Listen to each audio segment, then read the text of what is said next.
charging. 119, 120, 121. Building a solar farm. And it does. Look at that. That is sweet.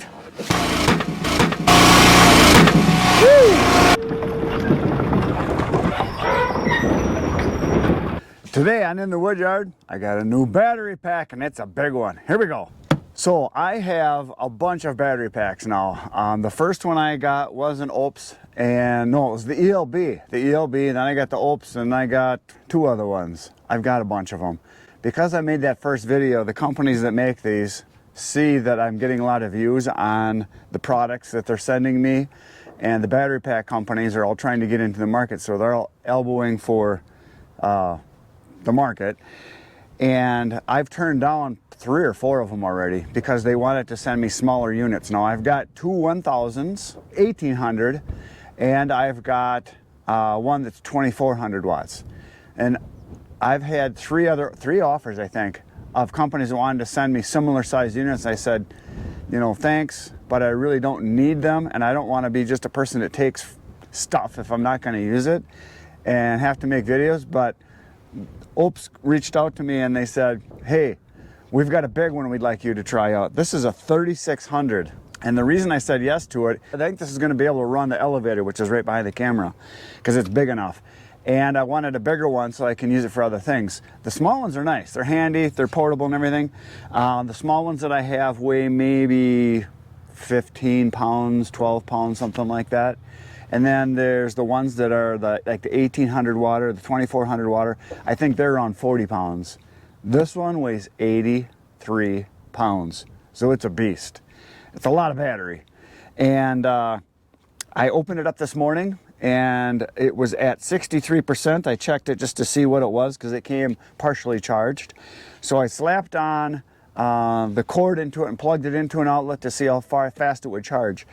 And it went from 63% to 78% in maybe 10, tops 15 minutes, if that, because I was doing some things and I went and looked like, holy smokes, it's charging fast. Now I got the manual out and I took a look at it, and this thing will go from 0 to fully charged 1.7 hours. So 1 hour and 1 3/4 hours. So 1 hour and 45 minutes or 40 minutes, something like that. That's how fast this thing will charge if you're directly plugged in to an outlet. But I have my OPES solar panels. I'm going to plug it in just in a little bit and put it over there and see how fast this thing will charge, because I think it's going to charge just like any of the other ones. It's going to probably be like a 4 to 5 hour charge. Oh no, actually it'll be longer because it's a bigger battery pack, so it might take 5 or 6 hours. But it's a super fast charge from a wall outlet, you know, from the direct current. But going with the solar panels, it's going to take a little longer. Now, I did something just before I turned the camera on. I'm going to show you right now. I'm going to do it again. So this is pretty cool. So on this unit, you turn it on. The power is right here. You turn it on. I'm going to turn it on, and it should come on. There it is. It says 78% or 77%. It just went down to because I just plugged something into it. So I'm going to turn the camera so you guys can see this a little better here. Actually, let's move you guys in a little bit, get you a little closer up. So on the side over here, I'm going to show you some of the features. It's got 2 handles because you need them because it's a beast. It's very heavy. So on this back side here, there is a door you open up. If I get my fingernails in here, it's a door you open up, and it's got a switch for turning your AC in and out. This is where you plug it into an outlet for charging from a wall outlet. And so you got to turn these switches on, and then you cover this up, and that's what allows you to use the power out the front side. And then there's an extra battery port right here, and what that is you can get additional units that you can put on top of this auxiliary, that's the word, battery packs you can put on top of this or next to it, and you can link up to 15 of them. You can link them together. So you could power a whole house with this probably if you had the battery packs. I didn't get one of the battery packs. Maybe they'll send me one to do a review on that later. It's got wheels for rolling around, and I'll show you that in just a little bit. So anyway, you turn it on back there like I showed you. I'll bring this back down so you guys can see again here. And I'll move this over a little bit. So again, you can plug it in for a car outlet here. You've got the 30 amp for like a camper, and then there's 4 outlets that are 20 amps. You've got USB-C and some of the other outlets here for direct current. for charging and all that. So anyway, you turn it on, and I think I had it on. Yeah, I think I got it on. Let me just see. It turns off automatically if you're not playing. 77%. So then you turn on your AC, and it's not a real bright screen, so I can't see it. So there, the AC is on, and watch this. I happen to have a cord right here that is hooked up to something I've been wanting this to be able to use with. So we're gonna plug it in here and listen. You guys hear that in the background? Watch, I'll show you what we're doing. Look at this.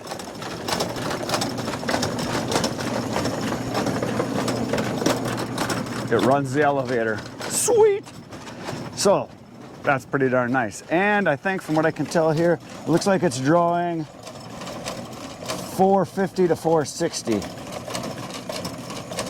So there it is. And it says we got 4 hours of run time at that rate because of it's at 77%. Now you guys probably can't see it because it's not a super bright screen.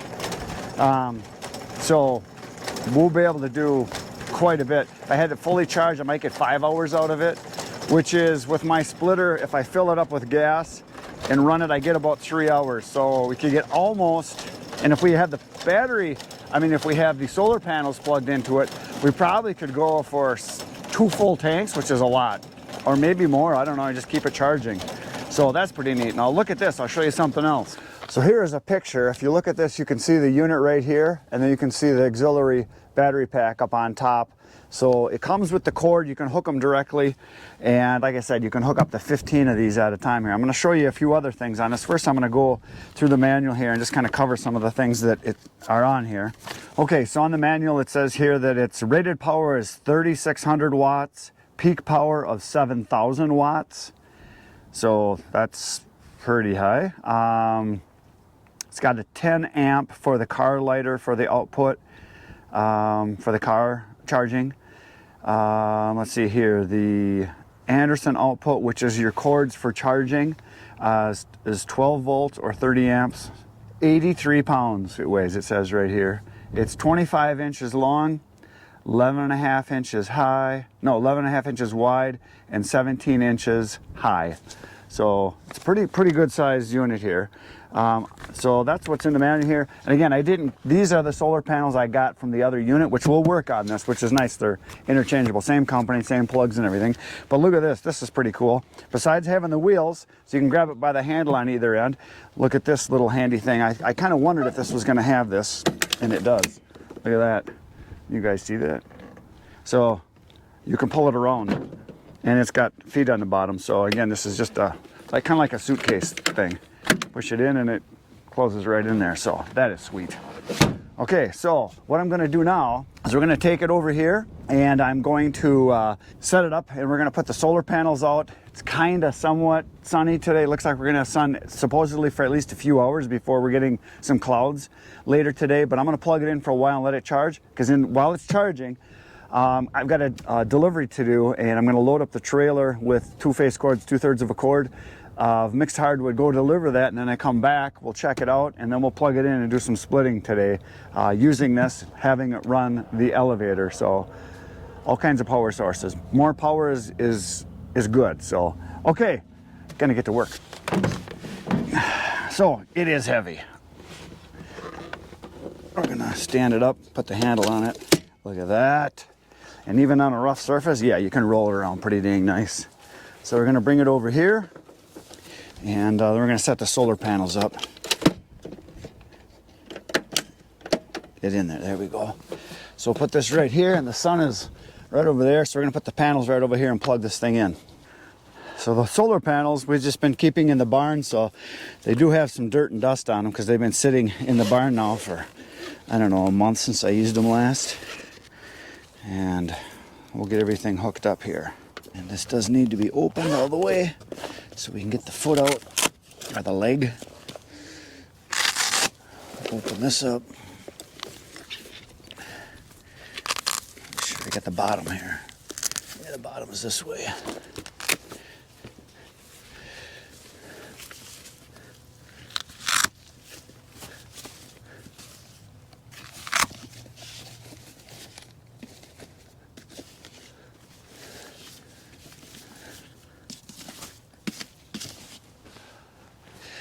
sun is more this direction, so we're going to turn this thing so it's over here. Yeah, because the sun's going to go that way, and then we'll take the other one and we're going to put it way out in front because the cords are long enough. You can put these a good 10 feet away, and there's about a 10-12 foot cord, something like that. Make sure I got the bottom. Yeah, that's the bottom.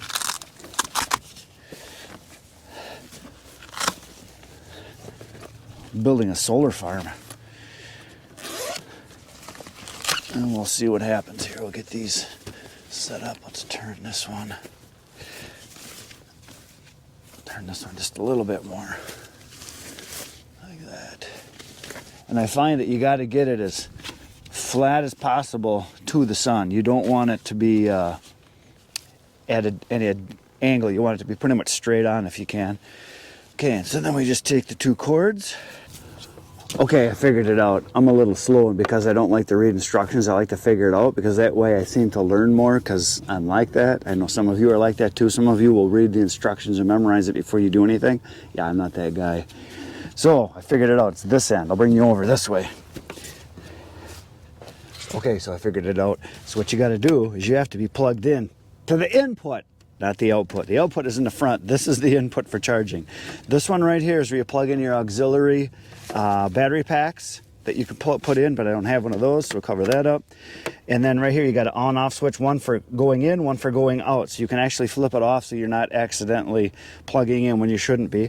This one is for the outlet for the regular wall outlet, and then this one right here is for your input for the solar panels, and it's only got one plug, but then I do have the splitter that I got from my other solar panels, and then these are the solar panels. I have them all plugged in, and right now the sun is out and it is charging.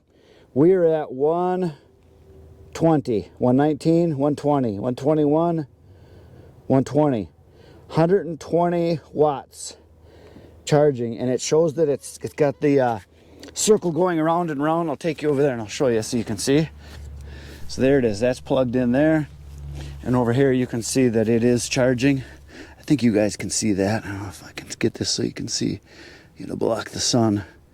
So 77%, and it's 124, 123, 125. And I remember when in the summertime when I was charging my other battery pack, I got it up to like 151, 152. But because the sun is lower in the sky now, because we're in the fall, now in 126 it just hit. So that's pretty much going to be the peak, because we're full. No, there's a kind of hazy cloud right now. It's a little hazy there. I'm kind of looking up and I can see there. So we're going in. It is charging. So you can see, I don't know if you guys can see, there's kind of some hazy clouds, but we're going to have blue sky for a little while here. So we're going to, oh, it's 127. It just hit. So it'll probably climb up a little bit. But I'm going to leave this thing charge. We're going to leave it all set up. You can see I've got the solar panels right here deployed. They're out.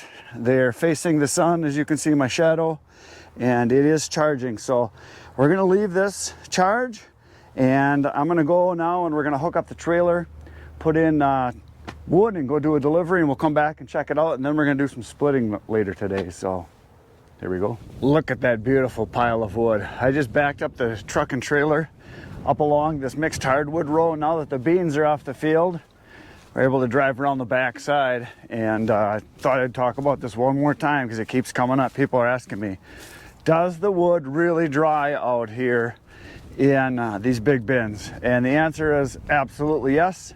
Better than any of the wood I've ever stored stacked, by far. It dries so good, it's unbelievable. I think because it's more loosely arranged in there, and these sides are open because basically it's more of a vertical wall, it catches the wind, and it's always windy out here. It's kind of like being in Wyoming, and because we're on kind of a little ridge here, and there's no trees for a couple hundred yards in any direction, actually hundreds of yards, half mile maybe even, and so we get sun and wind all the time. Right now the wind is blowing up. You can see the grass kind of moving, and it seems like it's always 5-10 mile an hour winds. Some days there's 20-30 mile an hour winds. The fan, like Bert says, the fan is always on. So we get wind from the south, we get wind from the east, we get wind from the west and the north, and it goes through there and dries this stuff just excellent. I will be doing this all the time. It's just, there's no reason to stack wood anymore, I don't think. Unless you've got a small space and you want it to look real pretty. And what would the other reason be? That's about, oh, you like exercise. That'd be about it. Otherwise, we just throw it in the bin. We did kind of stack this edge here to build it up a little higher when we were putting this in. So we were able to go up a little bit higher because we were running out of space. So anyway, this is the mixed hardwood. We're gonna throw in 2/3 of a chord or 2 face chords. When I was walking over here, I'm thinking, you know, this is almost like being in Montana. We got big sky country here. So this is like a mini Montana, little sky country. Okay, we're loading some wood.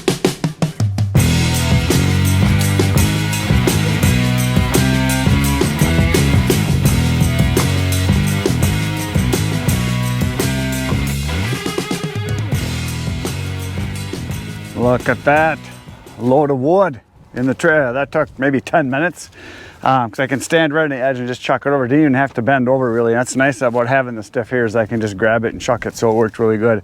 So that is a load of mixed hardwood. And I'm going to show you the pieces that I found here. I pulled out some samples to show you guys. I have this lined up so it's kind of like, oh, I probably should do this. This is actually what it should go. Best wood to worst wood as far as quality. Now, this is a piece of hickory right here. This is a piece of red oak right here. This one right here is a piece of ash. This one here is soft maple. This one right here is box elder. You can see a little bit of pink in there.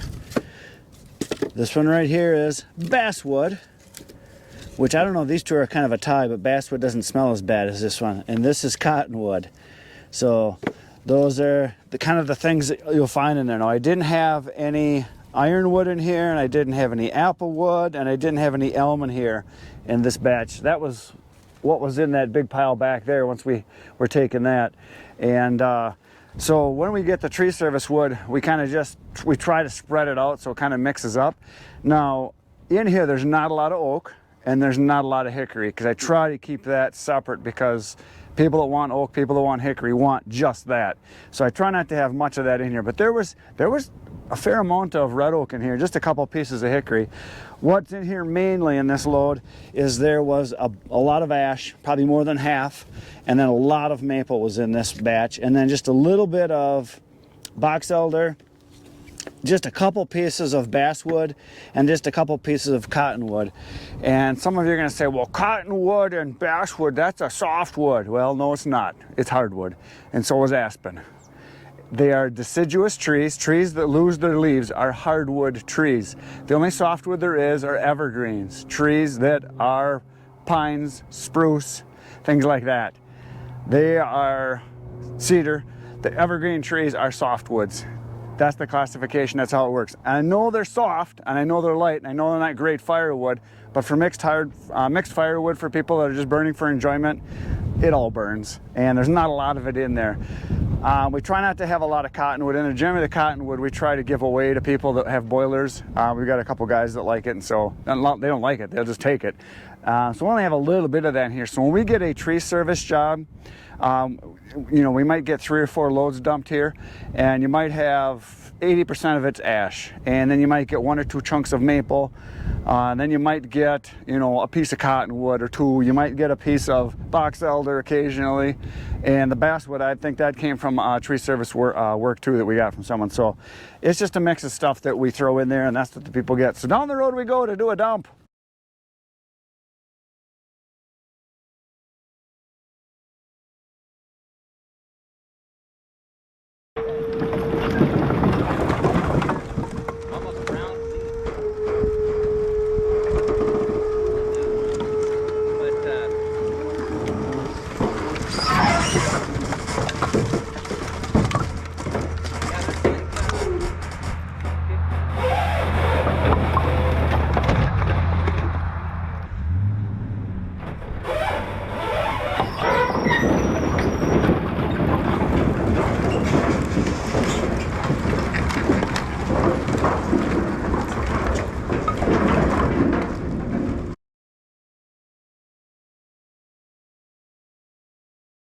So I just got back in the wood yard from delivering the wood, and there's an empty trailer here because I knew this was going to happen. Bert got a hold of me, and it was tote day today. So he just went and got this whole pile here and what's over there on the other side of the tractor there. So he got a whole bunch of more totes. I think he got like 30 today, and a lot of big ones, which is good. And because he's been selling a bunch of them, and people have been buying them, and he wants to keep a bunch, but he's selling some too. And he goes about every 2 weeks and gets like 25 to 30. I think said he had 30 on this load, so there's a bunch over there that got the bladders. And so while I was doing my dump at my customer, I noticed my back tire was really low on the trailer, on the driver's side. And so I stopped at my business to take a look at it. Sure enough, there was looks like a leg bolt in the tire because it's going flat. So I just changed that. I'll show you the tire here in the back of the truck because I just drove back over here. So here's the tire. Look at that. It's even hissing.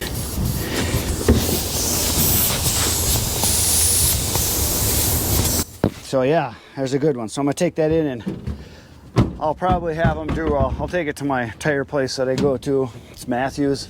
Really good place. I get all my tires there, and I'll probably take it out. They're probably going to patch it on the inside and the outside with a plug, so it's double, because it's a pretty good size one. So while I was gone, the battery pack has been charging with the solar panels, but as you can see, dark skies are coming. We're supposed to get rain in like an hour or less. It's coming, and it's supposed to rain the rest of the day. So probably not going to get a lot of splitting done. I'm going to do a little bit, but while I was gone, this thing has been charging, and it's at 83%. So look at, only 20 watts are going in right now because it's cloudy. So it's not doing much. And the highest I saw that it got to when the sun was out before was 132. And the most I've ever seen these things charge at is about 150-ish. So yeah, it's down to 19 now. So it's not charging very much, very little. So I'm gonna disconnect it. But we're up to 83%. It's only gained like 5%. And we're gonna go hook it up to the elevator over there, and we're gonna do a little bit of splitting. Have this thing run the elevator over there and split for just a little while. So I folded up the solar panels, and I brought the power unit over here. Obviously I got a cord, I could reach it. We're gonna plug it in, run the elevator. I got a few rounds stacked up here. I'm gonna split a little bit. I'm not gonna get much done because it's already starting to rain, and we're supposed to get dumped on for a little while, and then it's supposed to let up, and we're supposed to get more rain. And that is one of the problems with something like this, is you really don't want this sitting out in the rain. I've got to believe that this is not bad, not good for it. Whereas yesterday I had my generator out here, and that can sit in the rain and run. It's not a big deal. But these electric ones, I'm kind of thinking they're allergic to water. That's just my guess. But I don't want to find out the hard way. So I'm going to just do a little bit of splitting here, just to run the elevator off this. I know it runs, but I'm going to say the reason I want to do it is I want to throw some wood in there and have a load on it and see how it does. I'm sure it'll run, but we'll give it a try. It starts up really good, so starting is usually the hardest, so we're going to give it a try. Raining already starting to come down. Yeah, it's already starting to rain, so I ain't going to do much, that's for sure, because I don't want this thing sitting out in the rain. I'm going to throw the tarp over it right away. There she goes. She's on. We're going to throw these in the truck right away. And I'm going to grab my tarp over here and just throw it over the top of this, just to keep it dry while I'm running. So can't do that with a regular generator, so that's kind of a good thing, I guess. I could do that. But you can see it's running just fine, and plenty of power to get it started. So we're going to start up the splitter here and split a few rounds. Put some ear pluggies in, muffs.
not pouring out yet.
One more going up. There. Okay, it's gonna unplug her.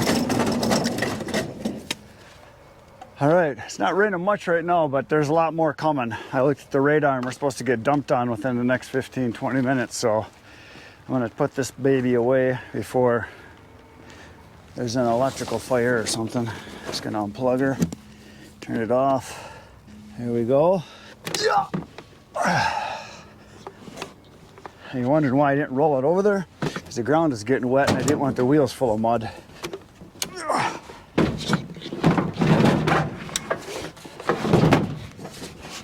Get in my belly. There we go, it's in. Okay, so I just covered up the splitter. There's more rain coming. I am done for today. You're gonna go watch more videos right now because that's what you should do. Good night, Irene.